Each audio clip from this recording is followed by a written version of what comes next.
Welcome. In this quick tutorial we are going to show you how to fix TikTok not saving videos, that how you can save your videos that no one can save your video in your gallery or in someone else. It's super easy and we will make sure you get it right. Just make sure you are logged in and using the latest version. Make sure to watch the complete video and follow each step carefully to avoid forgetting anything and making mistakes. Now, how to fix TikTok not saving videos. Now click on the TikTok.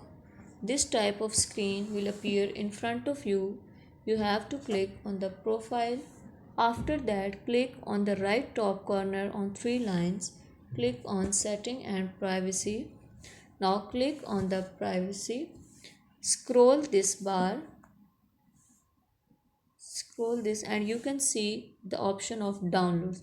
Here you can switch off the download or switch on that. When you switch on this download, anyone can save your video in your gallery, and if you switch off, no one can save your video and you can see downloads is off. That was all.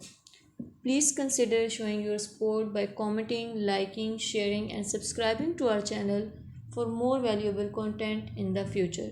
Your engagement is highly appreciated. I wish you very good luck. Thanks.